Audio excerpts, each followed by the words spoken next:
Namaskar. Welcome to Saral CA with C. Ankit Chotalia. This is the first podcast of Saral CA. आज हमारे सामने एक ऐसी शख्सियत है जो बाय प्रोफेशन चार्टर्ड अकाउंटेंट है, दिल से टीचर है, बहुत ही inspiring personality, man with mission ऐसा हम बोल सकते हैं। तो पर्सनालिटी का नाम है CA Jignesh Rathore, owner of Sarathi academy, past chairman of Rajkot branch of ICAI। उनसे आज हम मिलेंगे, प्रश्न पूछेंगे। तो आज हम जानेंगे जिग्नेश सर की CA जर्नी के बारे में, पूरे CA करिकुलम के बारे में, CA कोर्स की शुरुआत कैसे करें उसके बारे में, पूरे CA कोर्स के कॉस्ट स्ट्रक्चर के बारे में, और बहुत सारी ऐसी बातें भी करेंगे which is going to be very much helpful to you as a CA student. तो आज जरा भी टाइम वेस्ट किए बिना हम स्टार्ट करते हैं अपनी बातचीत जिग्नेश सर से।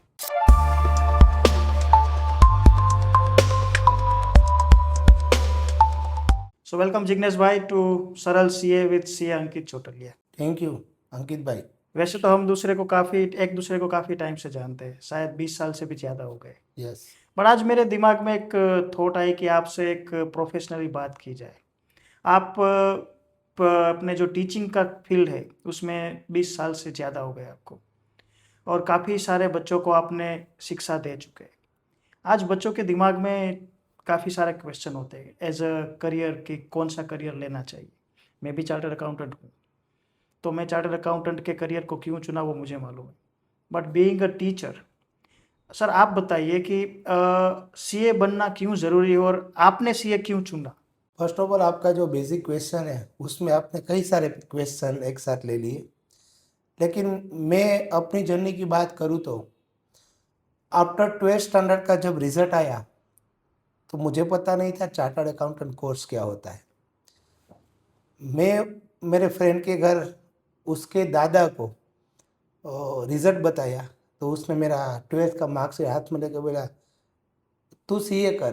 तो मैंने पूछा CA क्या होता है, तो कि तू 2-3 जगह इंक्वायरी करके आ, तेरा मार्क देख के ऐसा लग रहा है कि तू CA कर सकता है। तो फर्स्ट टाइम मैं लाइफ में CA वर्ड वहाँ सुना। मैंने तो 12th का रिजल्ट आया तब तक मुझे पता नहीं था कि चार्टर्ड अकाउंटेंट कोर्स क्या होता है। तो लाइफ टाइम में मेरे फ्रेंड के ग्रैंडफादर है उसको याद करता हूँ, क्योंकि उसने जो पहले थे जिसने मुझे बताया कि तू CA कर। बाद में हम 2-3 जगह इंक्वायरी करने गए, बाद में CA जर्नी स्टार्ट हुई। तो पहला थॉट तो आफ्टर 12th आया था, जैसे आप काम कर रहे हैं अभी CA सरल, तो ऐसा उस टाइम इतना क्या कह सकते हो उसको अवेयरनेस नहीं थी कि आफ्टर 12th क्या करना है, ऐसा कुछ। हमने तो 12th के बाद पूछा और आंसर मिला, वैसे ही स्टार्ट कर दिया। बाद में धीरे धीरे पता चला फाउंडेशन, इंटरमीडिएट, फाइनल, आर्टिकलशिप, कुछ भी पता नहीं था। मैं मेरे सर से पूछे पहले दिन, सर इसी में क्या होता है, तो उसने एक सेंटेंस बोला था आपको पता है, मुझे कुछ नहीं पता। तो उसने सब समझाया। बाद में हमने फाउंडेशन स्टार्ट किया, इंटरमीडिएट और फाइनल। जर्नी तो काफ़ी सब CA की कठिन ही रहती है, वैसे ही हमारी भी थी, लेकिन फर्स्ट थॉट वहाँ से मिला कि CA करना चाहिए। CA बनने के बाद आपने पूछा कि मेरा कैरियर, राइट। मैं बिफोर CA मैंने पढ़ाना स्टार्ट कर दिया था। मैं जब CA इंटरमीडिएट कंप्लीट किया था तब मैं कॉलेज में लेक्चर लेना स्टार्ट कर दिया था। मुझे जो सब्जेक्ट पसंद थे उसमें मैं लेक्चर डिलीवर कर रहा था।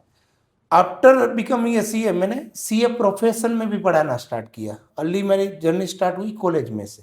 मैं कॉलेज में लेक्चरर था। मैं सबको बोलता हूँ जिसको इस प्रोफेशन में आता है उसको कॉलेज में पढ़ाना चाहिए, क्योंकि अब डिसिप्लिन में बच्चों को रखने का आइडिया आपको कॉलेज में से मिलता है और अच्छे स्टूडेंट मिलते हैं। पढ़ने हमारा क्या CA में सब पढ़ने वाले होते हैं और कॉलेज में पढ़ने वाले नहीं होते, तो वहाँ आप डिसिप्लिन में कैसे रख सकते हो क्लास में, वो कॉलेज में सीखेंगे। मेरा जर्नी स्टार्ट हुआ आफ्टर मैं CA हुआ। बाद में मैंने पढ़ाना स्टार्ट किया, साथ साथ में प्रैक्टिस भी स्टार्ट कर दी थी। तो ऐसे चलता गया कारवा, हम कहते हैं ना कारवा चलता गया, इतना साल हो गए। और आप कह सकते हैं कि मोर देन 7,000 स्टूडेंट सभी स्टेज में मेरे से पढ़ के चले गए अब तक। तो कितने सीए बनेंगे वो भी पता नहीं, नंबर्स में अब बहुत ज़्यादा हो गए हो। कहीं भी जाते हो तो हर जगह हमारा स्टूडेंट मिल ही जाते हैं। बहुत ही बढ़िया सर, वेरी इंस्पायरिंग स्टोरी।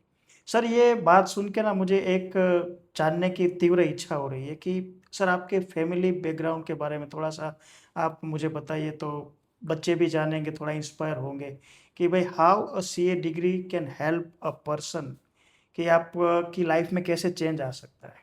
आपने बहुत मेरी लाइफ का एक इम्पोर्टेंट क्वेश्चन है वो पूछ लिया है। बेसिकली मेरे पास तो पढ़ने के लिए भी पैसे नहीं थे, तो मैं 8th स्टैंडर्ड में था, 8th स्टैंडर्ड में, तब मैं फुल टाइम जॉब कर रहा था और पार्ट टाइम पढ़ रहा था। मेरा 800 रुपीज़ पर मंथ सैलरी था। मैं हॉस्पिटल में जॉब कर रहा था। साथ ही साथ मैंने 10th स्टैंडर्ड कंप्लीट किया। 12th में मैं फुल टाइम जॉब मीन्स मैं क्लास टीचर से परमिशन लेके स्कूल से 10 बजे जॉब पे चला जाता था। लेकिन फुल टाइम जॉब करके करते मैंने 12th स्टैंडर्ड अपना कंप्लीट किया।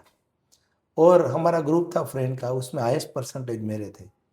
क्योंकि कोई फैसिलिटी नहीं थी तो पढ़ना, मुझे ऐसा लगा कि पढ़ के ही कुछ हो क्या सकता है। बात है। 12th तक कुछ सीए का नहीं पता था, लेकिन मुझे ऐसा लग रहा था कि मेरी जो फैमिली बैकग्राउंड है उसमें से बाहर निकलना है तो पढ़ना बहुत ज़रूरी है।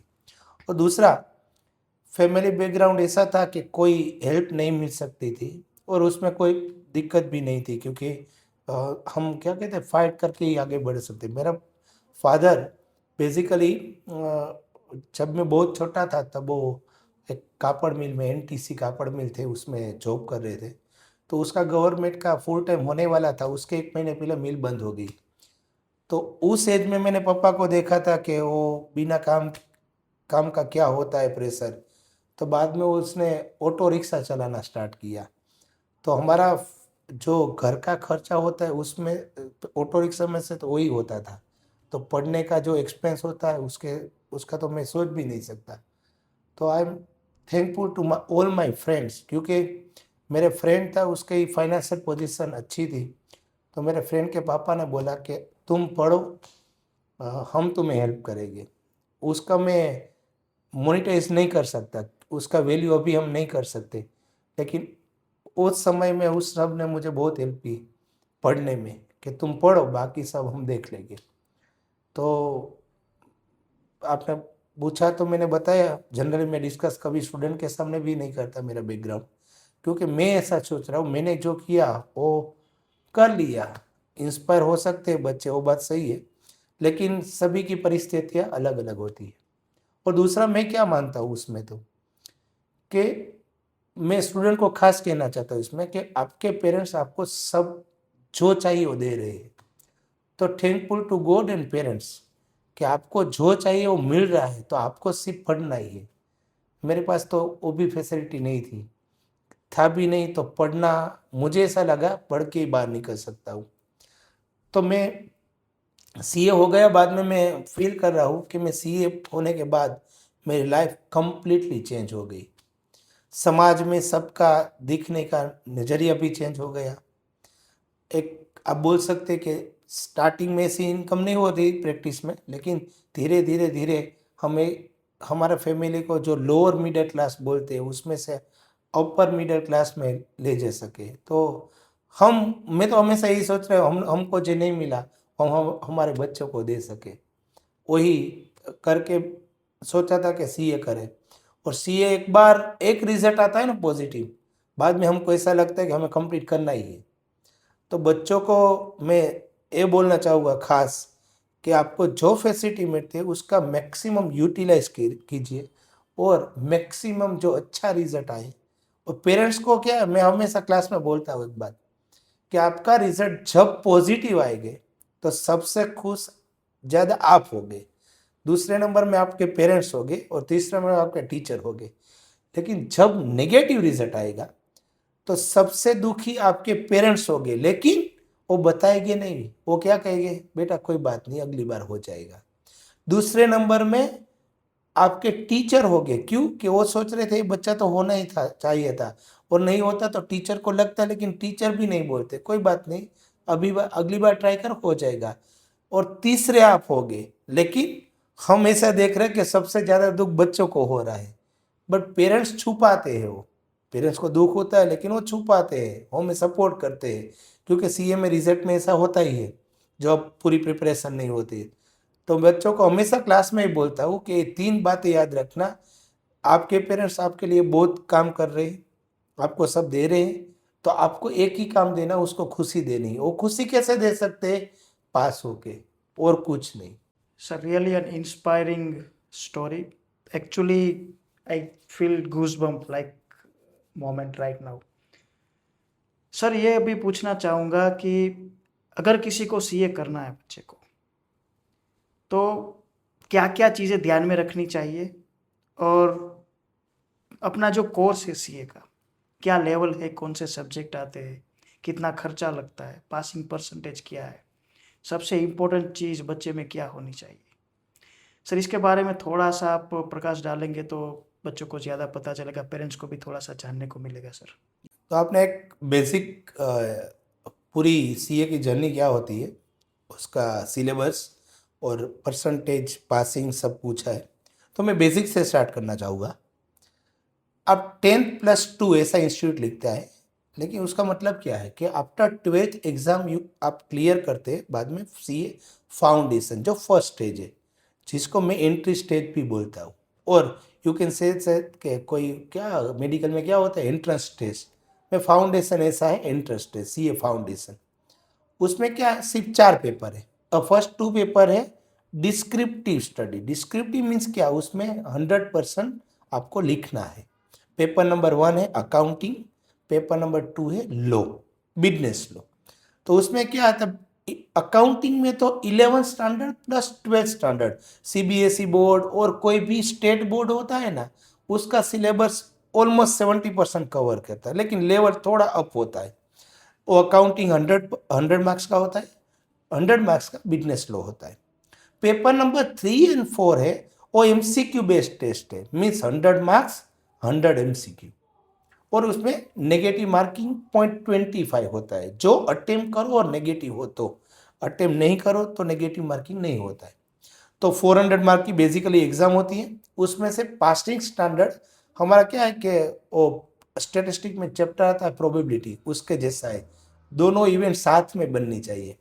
मीन्स पर सब्जेक्ट आपको 40 मार्क्स लेना है, लेकिन 40 आए तो नहीं चलेगा। एग्रीगेट मीन्स टोटल 200 होना चाहिए, और ए फाइनल तक कंटिन्यू करता है, मीन्स 50% मार्क तो आना ही चाहिए एग्रीगेट। ये फर्स्ट स्टेज होता है। बाद में सेकंड स्टेज होता है सीए इंटरमीडिएट, उसमें 6 पेपर आते हैं और 2 ग्रुप में डिवाइड होते हैं। फर्स्ट ग्रुप में 3 पेपर, सेकंड ग्रुप में 3 पेपर। और उसमें क्या है, 30% एमसीक्यू है, केस स्टडी बेस।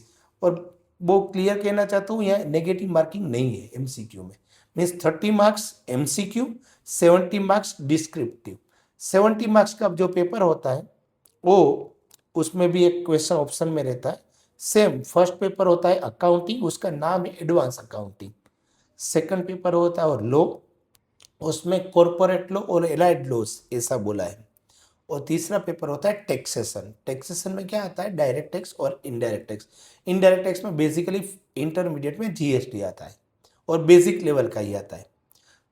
ग्रुप 2 की बात की है तो फर्स्ट पेपर आता है, मीन्स पेपर नंबर वैसे बोल सकते हैं 4, लेकिन ग्रुप 2 का फर्स्ट पेपर होता है cost and management accounting, means costing.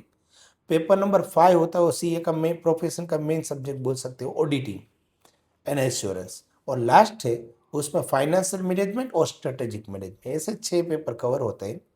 6 paper में से पासिंग स्टैंडर्ड अगेन 40% और aggregate 50%, means out of 600 you have to get 300, ऐसा होता है। बाद में आपको 2 ट्रेनिंग होती है, आईसीआई की ब्रांचेस में होती है। फर्स्ट आफ्टर इंटरमीडिएट एग्जाम देते हैं, उसके बाद में फर्स्ट आईटी और second IT information technology course, उसमें इंफॉर्मेशन टेक्नोलॉजी के related basic training Tally Excel सब सिखाते हैं। सेकंड होती है ओरिएंटेशन प्रोग्राम, उसमें सॉफ्ट स्किल सिखाते हैं, वो करनी है after intermediate exam. After clearing intermediate exam means both group, you can start your practical training under chartered accountant. CA के अंदर आपकी प्रैक्टिकल ट्रेनिंग स्टार्ट होती है, उसमें 2 ईयर्स से अनइंटरप्टेड मीन्स उसमें 2 years आपको सिर्फ आर्टिकलशिप ही करनी है।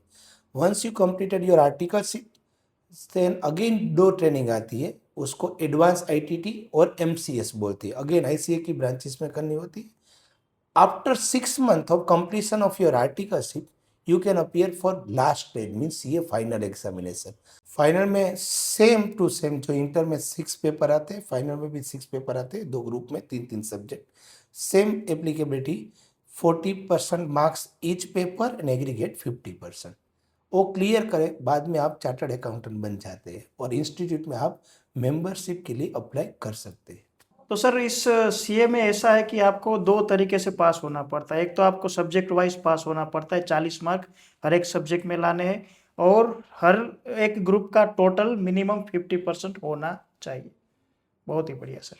सर अभी एक चीज़ मुझे एक क्वेश्चन ये है कि काफ़ी बच्चों को मैंने एक वर्ड बोलते हुए सुना है कि सर हमें स्पॉम की एग्ज़ाम देनी है, स्पॉम की एग्ज़ाम देनी है। तो सर ये स्पॉम क्या है? आपने जो पूछा SPOM, पहले तो ये बता दो वो कंपलसरी है, फाइनल की एग्ज़ाम देने के पहले वो क्लियर करना पड़ता है। उसका फुल फॉर्म होता है सेल्फ पेस ऑनलाइन मॉड्यूल। वो क्या है आपको पता होगा, पहले सीए इंटरमीडिएट और फाइनल में 8-8 पेपर थे, तो इंस्टीट्यूट ने क्या किया, वो 8 पेपर को कम करके 6 कर दिए, उसमें से 2 पेपर निकाले इंटर में से और फाइनल में से 2 पेपर निकाले, और 4 पेपर का इंस्टीट्यूट ने सेल्फ बेस एग्जामिनेशन सिस्टम बनाए। वो क्या होता है, स्टूडेंट को अपने आप इंस्टीट्यूट का जो वेबसाइट है उसमें उसका लर्निंग करना है, बाद में ऑनलाइन जो इंस्टीट्यूट का ऑथोराइज सेंटर है वहाँ जाके उसकी एग्ज़ाम क्लियर करनी है। वो सिंपल होता है, क्यों, क्योंकि उसका एग्जामिनेशन लाइक फाइनल एग्जामिनेशन और आप ओह। कभी भी दे सकते हैं। स्टूडेंट अपने हिसाब से टाइम और डेट सिलेक्ट कर सकते हैं और बाद में एग्ज़ाम दे सकते हैं। उसमें 4 में से 2 पेपर है उस स्टूडेंट ने कंपलसरी रखे। कौन सा करना है, तो फाइनल का जो कोस्टिंग था वो और फाइनल का लो था वो। बाद में जो 2 सब्जेक्ट है वो स्टूडेंट को चूज करने हैं, क्या उसको जिसमें इंटरेस्ट हो यस। वो सब्जेक्ट सिलेक्ट कर सकते हैं। उसमें काफ़ी सारे सब्जेक्ट है, कॉन्स्टिट्यूशन है, इंटरनेशनल टैक्सेशन है, इकोनॉमिक एंड लेबर लॉ है। तो इंस्टीट्यूट उसके हिसाब से आपको जो भी 2 सब्जेक्ट करने हैं वो कर सकते हैं। और 4 पेपर आपको ऑनलाइन मोड में इंस्टीट्यूट के क्लियर करने पड़ेंगे, बाद में आप फाइनल की एग्जाम के लिए एलिजिबल होंगे। Thank you so much sir for clearing this doubt of mind. Sir जब डॉक्टर बनता है ना कोई, तो फिनेंशियली घर में से ना कभी कभी घर गिरवे रख देते हैं, घर को बेचना पड़ता है। सर सीए करने में क्या लगता है, कितना खर्चा लगता है?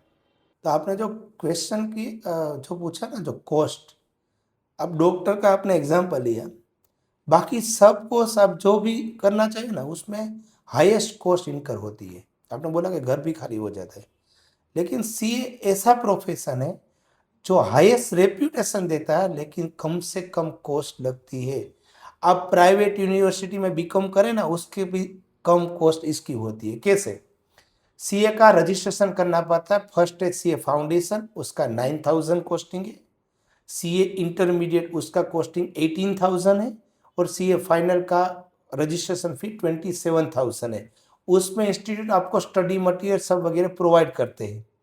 सेकंड, आपने हमने बात की थी उसमें ट्रेनिंग की बात की थी, तो वो 4 ट्रेनिंग है जो इंटर के बाद और फाइनल के पहले, वो चारों ट्रेनिंग का अराउंड कॉस्ट Yes. 27 to 28,000 होता है। तो आप अराउंड कॉस्ट इंस्टीट्यूट के सीए इंस्टीट्यूट की कॉस्टिंग देखें तो अराउंड 80 to 85,000 में सब खत्म हो जाता है। और जब बच्चे आर्टिकलशिप करने जाते हैं तो आर्टिकलशिप में अभी के स्टैंडर्ड के टायर 1, टायर 2, टायर 3 सिटी जो जैसे जो सब में अलग अलग है, लेकिन मिनिमम 4 to 5,000 उसको स्टाइफंड मिलता है, कभी कभी वो ज़्यादा भी होता है। तो आप ऐसे सोचिए, तो 12 महीने का 5,000 हम एवरेज पकड़ के चलते हैं तो 60,000 होता है, दूसरे साल भी 60,000, तो 1,20,000 का तो स्टूडेंट को उसमें से स्टाइफंड ट्रेनिंग में मिलता है। तो उसकी जो इनकम होती है वो इंस्टीट्यूट की कॉस्ट से ज़्यादा होती है। तो इंस्टीट्यूट की कॉस्ट तो सिर्फ 81,000 ही है। Oh great sir, very much affordable to everyone. Sir आज हम सुनते हैं कि भाई जब बच्चा जन्म लेता है ना तब से माँ बाप प्लानिंग कर लेते हैं कि हम इस स्कूल में पढ़ाएंगे, वो स्कूल में पढ़ाएंगे। और सर आपको भी मालूम है कि हमारे यहाँ पे प्री स्कूल इस ऐसी है कि जहाँ पे बच्चे की 3 साल के बच्चे की फीस 3.5 लाख रुपया है। तो सर ये तो वेरी नॉमिनल है। और मेरे हिसाब से जैसे आपने बताया 80,000 85,000 का टोटल खर्चा लगता है, सामने आपको 1,20,000 रुपये का तो स्टाइपेंड मिल जाता है। तो नेट टू नेट करने जाए तो स्टूडेंट प्लस में ही है। तो सर ये हुआ इंस्टीट्यूट का खर्चा, जहाँ पे इंस्टीट्यूट मॉड्यूल्स आपने जैसे बोला स्टडी मटेरियल प्रोवाइड करता है। बट अगर सर किसी स्टूडेंट को कोचिंग लेना है, तो सर वो कोचिंग का खर्चा के बारे में थोड़ा सा आप बताएंगे, ताकि पता चले कि एक्चुअल अगर आप कोचिंग के साथ भी कॉस्टिंग गिनते हैं तो सीए कोर्स का टोटल कॉस्ट क्या रहता है सर? सर आपने जो क्वेश्चन पूछा है वो डिपेंड अपॉन स्टूडेंट होता है। कभी कभी स्टूडेंट को ऐसा लग रहा है कि भाई मैं कैपेबल हूँ कि फाउंडेशन वगैरह सब करता हूँ, तो मैं सेल्फ ब्लेस कर लेते हैं। लेकिन आपने पूछा है तो मैं बता रहा हूँ, सभी स्टेज जो कोचिंग लेते हैं तो उसकी कॉस्ट पर कंपेयर टू अदर कोर्सेज बहुत नॉमिनल है। कैसे, मैं बताता हूँ। फाउंडेशन की जो हमारी सिटी है वहाँ अराउंड कॉस्ट 30,000 आती है। ऑल ओवर इंडिया का एवरेज पकड़े तो आप, तो उसका 30 to 40,000 होगा फाउंडेशन लेवल का first stage. Second stage intermediate है, उसका 50 to 60,000 आएगा। और फाइनल का अराउंड वही आएगा 60 to 70,000, ज़्यादा नहीं। मैक्सिमम आप करेंगे पर सब्जेक्ट 10,000 तो 760 और मैक्सिमम अप टू 80,000। तो आप कैलकुलेशन करेंगे तो 80 + 60 140 + 40 30 40, तो 1,50,000 to 1,70,000 मैक्सिमम साइड आपकी कोचिंग फीस आती है। तो आप अभी कैलकुलेट किए, रिवर्स कैलकुलेट करते हैं हम, तो 80,000 में से 40,000 तो बच रहे थे, लेकिन 40,000 वो निकाल दे तो पर स्टूडेंट का पेरेंट्स को उसकी कॉस्ट अराउंड, मैं ऐसा बोल रहा हूँ हमेशा कि 1,20,000 में आपका बच्चा सीए हो सकता है। उसकी उतनी कॉस्ट पेरेंट्स को बेयर करनी पड़ेगी। 1,20,000 वो भी एक साल में बेयर नहीं करी, over a period of time उसको बेयर करनी है। मीन्स फाउंडेशन इंटर फाइनल में जो आप कैलकुलेशन करेंगे तो 1,20,000 over a period of time है टोटल एक्सपेंडिचर। तो हो सकता है ना, आप बोल सकते हैं ना कि अफोर्डेबल कॉस्ट है, सबसे कम कॉस्ट और सबसे ज़्यादा रेपुटेशन। जब हम साइंस में बोलते हैं कि डॉक्टर बनना है, इंजीनियर बनना, तो उसमें कॉस्टिंग कितना लगता है, तो आप कॉमर्स में पूछेंगे तो सबसे ज़्यादा वैल्यू चार्टर्ड अकाउंटेंट की है, लेकिन उसकी कॉस्ट बहुत मिनिमम आती है। Okay sir. सर जब हम पढ़ते थे तो लोग बोलते थे कि सीए करने में पैसा तो बहुत कम लगता है, बट जवानी पूरी लग जाती है। और सर आज के दिनों में भी वो बात अभी भी सत्य है कि पैसा बहुत ही कम लगता है, मेहनत बहुत लगती है, बहुत ही मेहनत लगती है। सर तो मेरा क्वेश्चन उसी से एक जुड़ा हुआ है, नेक्स्ट क्वेश्चन, कि जब बच्चा 12th के बाद सीए चालू करता है तो समवेयर अराउंड उसकी एज होती है 17 से 18 साल। तो सर किस एज में जाके अगर वो थ्रू आउट सीए होता, मीन्स हर एक एग्जाम पहली अटेम्प्ट में पास करता है, तो वो कौन सी एज में सीए बन जाता है? मीन्स मेरा पूछने का तात्पर्य ये है कि सीए कोर्स का ड्यूरेशन क्या है? उसका एक सिंपल आंसर है, 18 ईयर की एज में वो स्टार्ट करता है, 17 to 18, तो आराम से वो बाय द एज ऑफ 21 वो सीए इजीली कंप्लीट कर सकता है। तो आप बोल रहे हैं ना जवानी लग जाती है, ऐसा नहीं होता है। लेकिन मैं हमेशा बोलता हूँ सीए करने के लिए क्या ज़रूरी है, एक पैशन और सेकंड कंसिस्टेंसी। आपने कभी काफ़ी बार सुना होगा कि सीए में रिजल्ट कम आता है। मैं ऐसा मानता ही नहीं सीए में रिजल्ट कम आता है। क्यों? कि से फॉर एग्जांपल फाउंडेशन का रिजल्ट 20% आता है, मैं उसको रिजल्ट को 20% मानता ही नहीं, मैं नहीं मानता, ये मेरा पर्सनल है। इंस्टीट्यूट के रिकॉर्ड के बराबर 20% ही आता है। क्यों? कि 100% जो बच्चे होते हैं उसमें से 40% बच्चे तो पहले ही छोड़ देते हैं कि भाई इस अटेम्प्ट में मेरा नहीं होगा। वो अटेम्प्ट देते हैं लेकिन मैं उसको अटेम्प्ट में नहीं गिनता। बाकी 60 जो बाकी के उसमें से 50% एक दो पेपर ऊपर नीचे हो तो ऐसा मान लेते हैं मेरा नहीं होगा। और जो बच्चे बाकी के 30% बच्चे हैं वो wholeheartedly 100% up to last paper जो एग्जाम देते हैं ना, उसमें से 80% बच्चे पास हो जाते हैं। मैं कहना क्या चाह रहा हूँ कि जो कंसिस्टेंसी मेहनत करता है ना, वो बच्चा सीए होता है। सीए में hard work plus consistency is equal to chartered accountant. मैं ऐसा बोल रहा हूँ हमेशा। हार्ड वर्क तो है प्लस कंसिस्टेंसी। ऐसे ही हार्ड वर्क करो लेकिन कंसिस्टेंसी नहीं है, वो हार्ड वर्क सीए में काम नहीं आएगा।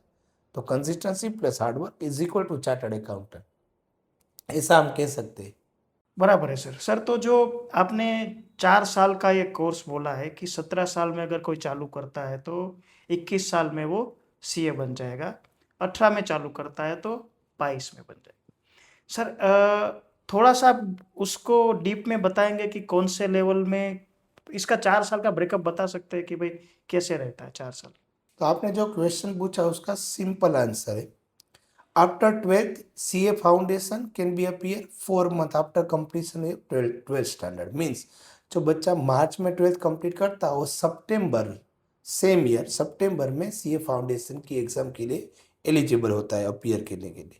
सितंबर में नहीं करता, वो जनवरी में करता है। लेकिन 4 to 5 month means you can take maximum 6 month। Second, intermediate exactly 1 year। Means सितंबर में फाउंडेशन क्लियर किया तो नेक्स्ट सितंबर में इंटरमीडिएट, जनवरी में फाउंडेशन क्लियर किया तो नेक्स्ट जनवरी में इंटरमीडिएट। मीन्स 1 साल मीन्स 1.5 year हो गया। और बाद में 2 साल की articleship means 2 years articleship means 1.5 plus 2 years means 3.5 years। और after 6 month you can appear for CA final examination. Means हो गए ना 4 साल। 4 साल में सीए फाइनल की एग्जाम दे रहे हो, आपका कंप्लीट हो जाएगा। सर आप भी एक कोचिंग इंस्टीट्यूट चलाते हो जिसका नाम है सारथी एकेडमी। सर ये नाम सुन के मुझे ना एक कुतूहल सा क्वेश्चन आ रहा है कि sir what is the reason behind this name Sarthi. तो आपने जो क्वेश्चन पूछा ना Sarthi academy, basically me and my friend C Alpesh Trivedi has started this institute। और नाम मेरे फ्रेंड जो अल्पेश है उसने सुझाव किया था। कैसी तरह हम देखते हैं ना गीता में जो श्री कृष्ण भगवान है हमारे, और जिनको सारथी बनते हैं उसको सब गीता सुनाते हैं तब सारथी बने होते हैं, हम बोलते हैं ना उसको सारथी। तो हमें क्या लगता है, हमें ए प्रोफेशन दिल से लिया है कि हमें पढ़ाना अच्छा लगता है। तो हमने ये सोचा कि हम बच्चों के सारथी बनेंगे। बच्चों की जो सीए जर्नी है उसमें सारथी बन के उसको उसमें से बाहर निकालेंगे। तो ये थॉट प्रोसेस था कि हम क्यों नाम उसका सारथी रखें, इसलिए हमारा इंस्टीट्यूट का नाम हमने सारथी एकेडमी रखा। और हमारा जो थॉट प्रोसेस था वो हमने अचीव भी ऐसी तरह ही किया अब तक। तो क्योंकि first batch itself, very first batch of Sarathi academy CA foundation में हमने ऑल ओवर इंडिया 2 रैंक दिए। यस सीए फाउंडेशन में all over India rank 36 and 34th both rank हमारे आए। लेकिन फर्स्ट बैच इटसेल्फ में तो हमारा एक आइडियोलॉजी है कि हम क्वालिटी टीचिंग में जाएंगे, रैंक के पीछे हम नहीं दौड़ते। आए अच्छा है, हम ऐसा मानता है रैंक हमेशा बच्चों लाते हैं, कोई इंस्टीट्यूट नहीं लाता। भले मैं इंस्टीट्यूट चलाता हूँ लेकिन बच्चों में दम होता ही तो ही रैंक आते हैं। हमारा काम है तो उसको सही राह दिखाना। तो फर्स्ट बैच में ही हमने ऐसा स्टूडेंट ने परफॉर्म किया, रैंक आया। बाद में तो थ्रू आउट सीए इंटरमीडिएट में भी रैंक आते हैं। और ये आपको बोलता हूँ तो थोड़ा सा ओवर कॉन्फिडेंस लगेगा, लेकिन नेक्स्ट बैच में भी ऐसा होगा कि हमारा ऑल ओवर इंडिया बच्चों का रैंक आएगा। क्योंकि मुझे उसकी मेहनत दिख रही है। अभी वो एग्ज़ाम लिख रहे हैं ना जो क्लास में, तब मुझे लग रहा है कि वो अच्छा परफॉर्म करेंगे और बहुत अच्छा रिजल्ट आएगा। और रिजल्ट की बात करूँ तो और इंस्टीट्यूट का जो आता है उसका 3 times और 2 times तो मिनिमम आता ही है हमारा। मीन्स जब इंस्टीट्यूट का रिजल्ट 20% आता है तो हमारा 45-50% आता है। तो हमने वो अचीव किया है थ्रू आउट हमारी जर्नी। क्यों? क्योंकि क्वालिटी टीचिंग और support of all the faculties. हमारी काफ़ी अच्छी टीम है। टीम में सभी का नाम लेना हमारा ज़्यादा टाइम हो जाएगा, लेकिन 15 to 16 मेंबर है जो हमारे सब लोकल ही है। और 15-15 20-20 साल से वो पढ़ा रहे हैं। 1 और 2 फैकल्टी तो ऐसे जिसके पास हम पढ़े हैं, जो हमारे टीम मेंबर मीन्स हमारे भी सर है। तो हम ऐसा अचीव कर सकते हैं। और हम ऐसा एक्सपेक्टेशन रखते हैं कि थ्रू आउट लाइफ में हम ऐसे ही सीए बनाते रहे, क्योंकि ये मैं देख रहा हूँ मेरी लाइफ कैसे सीए बनने की चेंज हो रही। तो हम बच्चों की लाइफ भी इसी तरह चेंज करना चाहते हैं। वाह सर, तो आपकी टीम तो बहुत ही एक्सपीरियंस टीम है। 15 साल का एक्सपीरियंस बहुत ही मायने रखता है और बच्चों को अच्छी तरीके से गाइड करने में ये बहुत ही महत्वपूर्ण है सर। बहुत बढ़िया सर। अंकित सर, मैं आपको एक बात बताना चाहता हूँ। जो आपने जो इनिशिएटिव लिया है ना, जो सीए के बच्चों को हेल्पफुल होने के लिए इस सोशल मीडिया प्लेटफॉर्म के यूज से, तो उससे बच्चों को काफ़ी जो डिफ़िकल्ट क्वेश्चन होगे ना, उसका इजीली आंसर मिलेगा। और उससे वो जो उसको डिफ़िकल्टी आती है ना जो स्टडी में भी, तो उसका वो इजीली उसमें से को सॉल्यूशन निकाल सकेंगे। मैं ऐसा विश कर रहा हूँ आपका चैनल बहुत ही ग्रो करे और फ्यूचर में हम फिर से मिलेंगे। Thank you so much sir for giving your valuable time from your busy schedules. काफ़ी टाइम से हमारी बातचीत चल रही थी सर कि आपका 1 घंटा चाहिए, बट आप अपने शेड्यूल में बिजी थे। फॉर्चुनेटली आज आपने टाइम निकाला हमारे लिए, और आपकी इस यूज़फुल इंफॉर्मेशन से सीए फ्रेटर्निटी के जो भी स्टूडेंट है, जो भी सीए कर रहे हैं और जो भी सीए करना चाहते हैं, student as well as parents, सबको वाइटल इंफॉर्मेशन मिलेगी सर। तो सर मैं तहे दिल से आपका शुक्रिया अदा करना चाहता हूँ। और दूसरे एपिसोड में हम आएंगे जिससे स्टूडेंट आपके लिए ऐसा एक एपिसोड लाएंगे जिससे आपको एक बूस्टर डोज मिले और आपकी जर्नी एकदम टेक ऑफ करे। ऐसा एपिसोड की हम प्रतीक्षा करेंगे। धन्यवाद। Thank you so much sir. Thank you Ankit sir.